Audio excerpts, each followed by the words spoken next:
Kung wala kay kadasig, mawagtangan ka gyud og gumoy, apan kun aduna kay determinasyon o kababot-on nga makadaog, mahimo gyud nimo kining matuman.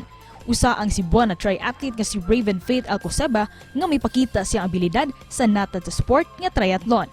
Upay-ubay na ka mga pasidungog ingon man daog ang iyang naangkon sa iyang pagsalmot sa mong matang sa paugnat sa kusog, mapa national man o mapa international. Apan sa iyang pag-apil sa 2022 Asian Triathlon Championships, wa man niya makuha ang kadaugan, apan sa tanang Pinoy nga nisalmot sa mong kompetisyon, siya lang ang nakahuman sa maong race. Iyang gipakita kung unsa siya kadeterminado nga makahuman sa mong duwa aron nga maiwagayway ang bandera sa Pilipinas. Ug karong buntaga ato siya mahinabi og kumustahon ang iyang kasinatian sa pag-apil sa 2022 Asian Triathlon Championships dinhi lang sa GMA Regional TV Live.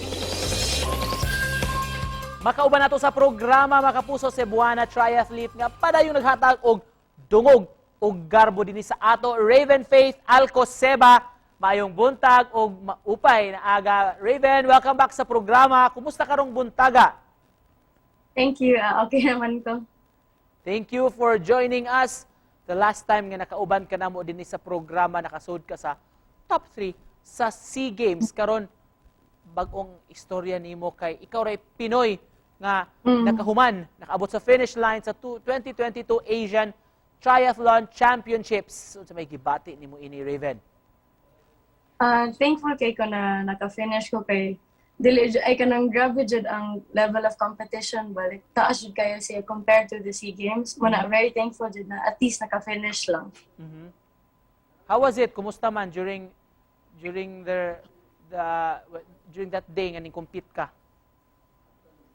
There for me like better sa akong feeling ato like mas wala gyud kulbaan pero I knew na like taas jud kay level of competition nato na race. But then, I think overall okay raman. Like, pero like cold lang ang water jud ato na time. Like, kami tanan jud like the whole Philippine team kay gibugnaw jud mi during the race kay wetsuit league jud siya na swim.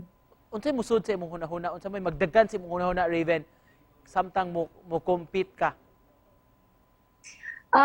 Every time mo compete ko kay mo try ra jud ko do sa akong best kay I know na like akong hard work during training kay mugawa sa jud siya during competition. And mas like I knew confident ako during the race kay labi na nice akong swim path ato na time. Kumusta man during the race o kumusta imong mga kauban nga mga Pinoy pod?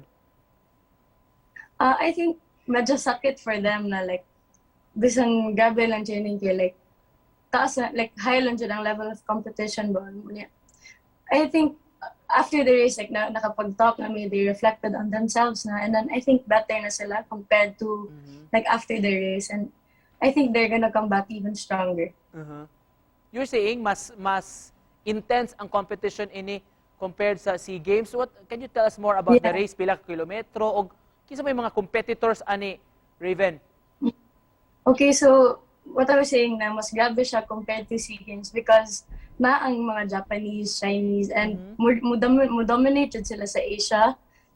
And like, ang swim kay 1.5 kilometers, then ang bike kay 40 km, and then ang run kay 10 km. So what made the race hard kay tungod ang bike kay 8 loops, so mas higher ang chance na ma-overlap me with the Japanese. How has this race tested your patience ug imong perseverance, Raven?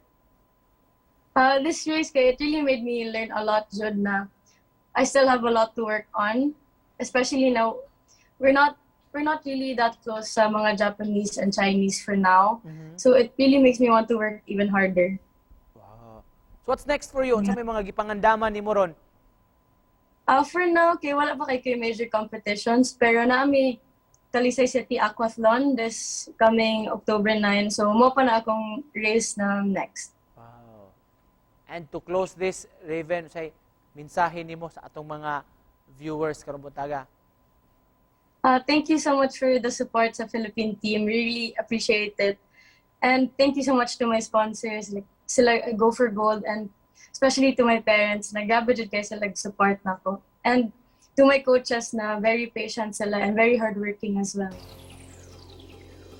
Thank you so much for joining us, Raven, o congratulations sa imong mga Thank you. Nakakapot sa sport, mga kapuso, subuan ng triathlete Raven Alcoseba. Salamat, Raven! Thank you.